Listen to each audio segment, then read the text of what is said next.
Hola, mi nombre es Itzel y yo les voy a presentar el tema de mosaicismos. Bueno, primero vamos a ver lo que es la mitosis y la meiosis. Tenemos que estos son procesos de división celular. La mitosis se da principalmente en las células somáticas, como son las células de la piel, del cabello, de cualquier célula de nuestro cuerpo. Y la meiosis se va a dar en las células germinales, es pues los óvulos y los espermatozoides. Primero tenemos lo que va a ser la interfase. Esta se puede dar en los dos procesos y lo que va a hacer aquí es que se va a duplicar el material genético de la célula. Entonces, vamos a pasar en la mitosis a la profase. En esta fase lo que va a pasar es que la información genética se va a condensar y nos va a dar nuestra forma de cromosoma. Después vamos a tener que los centriolos se van a ir a los lados opuestos de la célula y van a empezar a sacar los microtúbulos. Y para finalizar esta fase, la membrana nuclear va a desaparecer dejando nuestros cromosomas libres en el citoplasma. Después vamos a pasar a la metafase. En esta fase lo que va a pasar es que los cromosomas se van a adherir a los microtúbulos y se van a organizar en el centro de la célula para después pasar a la anafase. En esta fase lo que va a pasar es que se van a dividir los cromosomas en cromátidas. Estas pues se van a empezar a acercar cada vez más a los centriolos. Y después de esto pues vamos a pasar a lo que es la telofase.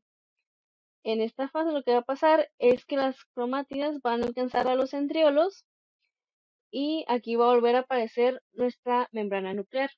Esta pues va a formar lo que es nuestro núcleo y el citoplasma se va a empezar a separar y a dividir en dos, lo que nos va a formar ya nuestras dos células.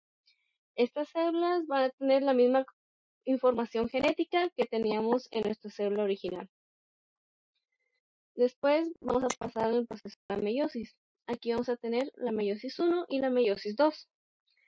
En la meiosis 1 lo que va a pasar es que el mismo proceso de la mitosis, solamente que en el proceso de la profase va a haber una recombinación en los cromosomas. Y en la meiosis 2 va a pasar lo mismo que la meiosis 1, solamente que en el momento también de la profase no se van a duplicar esta información, por lo que cuando finalmente en la telofase nos queden nuestras células, cada una de estas va a haber perdido la mitad de su información genética. Es decir, vamos a tener nuestras 4 células con 23 cromosomas, nuestras células haploides. Un mosaico genético se define como la presencia de dos o más linajes celulares con diferentes genotipos que surgen de un solo cigoto en un solo individuo. Pues sabemos que el ser humano requiere innumerables divisiones celulares para poder desarrollarse, por lo que cada una de estas divisiones celulares va a conllevar a un riesgo genético. Existen dos tipos de mosaicos, el mosaico somático y el germinal.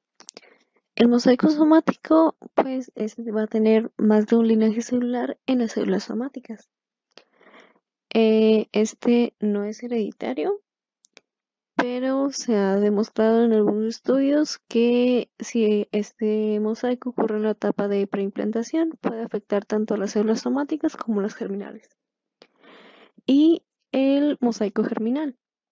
Este más de un linaje celular se encuentra en las células germinales y este va a pasar a la descendencia. Como tal, el individuo no se va a ver afectado si solo mutan las células germinales, pero pues este mosaico va a pasar a la descendencia y ya puede llegar a afectarlas. Vamos a tener que existen tres embriones de mosaico. Vamos a empezar con los mosaicos aneuploides.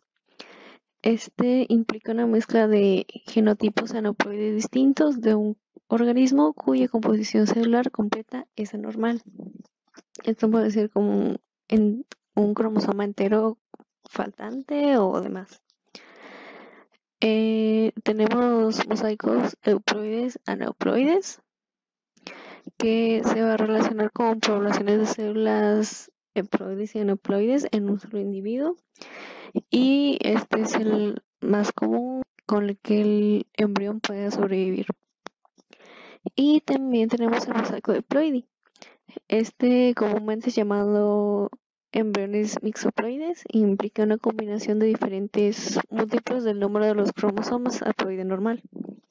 Según la base de las células afectadas, vamos a tener dos clasificaciones, los mosaicos generales y los confinados. Los mosaicos generales, aquí pues las dos líneas o más líneas celulares están presentes en todo el organismo. Este debería haber estado presente antes de que comience la diferenciación y puede resultar debido a una célula germinal, ya sea del padre o la madre, afectada. Y el mosaico confinado, solo parte de sus órganos están afectados y pues puede presentarse durante la organogénesis o el crecimiento del órgano. Continuando con el mecanismo fisiopatológico, tenemos que pues el mosaico puede ocurrir como resultado de cualquier tipo de mutación, que va desde anomalías cromosómicas hasta alteraciones de nucleótidos individuales. Algunos de estos pueden ser la disyunción mitótica postcótico o un rescate de trisomía mitótica postcótico después de una disyunción meidótica, conocida esta como un rescate cromosómico. Para el desarrollo de este mosaico vamos a tener una cascada de acontecimientos. Va a empezar con un genoma alterado durante la mitosis o la meiosis, que va a provocar las células con dos o más tipos de genotipos. Aquí la función de las células se va a ver afectada. Esto puede ser como la secreción de una proteína o de una hormona.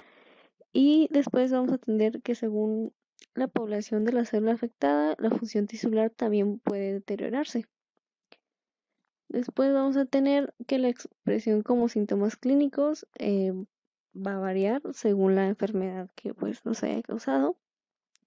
Y pues en algunos casos las células mutadas pueden proliferar debido al factor desencadenante y a conducir a una afección maligna también. Y pasando con las células germinales, vamos a tener que pues mutan durante la meiosis y las personas afectadas no muestran ningún síntoma, pero pues como mencioné antes, van a pasar a la descendencia.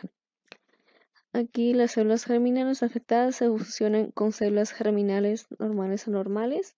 Esto puede ser como un espermatozoide que tenga algún cromosoma de menos que se fusiona, por decirlo así, con un óvulo que tiene todos cromosomas bien y normales. Y finalmente tenemos que en la base de la población de las células somáticas anormales, la descendencia expresa fenotipos como lo hace en el mosaico somático. Los mosaicismos nos van a causar una gran variedad de enfermedades. Por eso las manifestaciones clínicas pues van a depender de cada una de estas. Pero pues vamos a tener que existen factores en la importancia clínica. El primero es que el mosaicismo afecta las tasas de supervivencia en monosomías, ya que las monosomías pues son fatales, pero las monosomías en mosaico pueden sobrevivir después del nacimiento. También tenemos que el mosaico conduce a una condición maligna, ya que la pérdida gradual del genoma humano específico es evidente a la hora de envejecer, lo que conduce al mosaico en el tejido y este puede convertirse en un tejido maligno. Y también que las enfermedades genéticas únicas pueden mostrar relación con el mosaico. Pues es dependiendo de qué gen sea el que se ve afectado aquí. Bueno, como lo mencioné anteriormente, existen muchísimas afecciones o enfermedades que pueden ser causadas por estos mosaicos. A continuación les voy a presentar algunas de estas. Empezamos primero con lo que es la trisomía 18. Esta es una afección que puede causar un crecimiento lento en el útero, defectos cardíacos, una cabeza pequeña y más defectos. Y solo una cantidad pequeña de niños con esta afección puede vivir más de un año. También tenemos el síndrome de Turner. Esta es una condición en las mujeres que causa baja estatura, problemas ováricos, falta de fertilidad y defectos cardíacos. El síndrome de Down es una condición que causa retrasos y discapacidades intelectuales, músculos débil y rasgos faciales planos. También puede causar un defecto cardíaco, problemas digestivos, de tiroides y algunos demás de salud. Y la osteogénesis imperfecta, que este es un conjunto de trastornos hereditarios caracterizado por huesos frágiles que se fracturan fácilmente. La trisomía 8, esta se va a caracterizar por un dimorfismo facial, discapacidad intelectual leve y anomalías esqueléticas, cardíacas, urinarias y articulares. Asimismo podemos ver tumores y algunos cánceres. Finalmente tenemos el diagnóstico. El diagnóstico se puede hacer desde etapas embrionarias y después del nacimiento, pues por lo general se va a hacer cuando se presenten manifestaciones fenotípicas. Tenemos primero el cariotipo, es el método más simple para detectar diferentes composiciones genéticas de un solo individuo. También tenemos la amniocentesis, esto se va a hacer mediante líquido amniótico.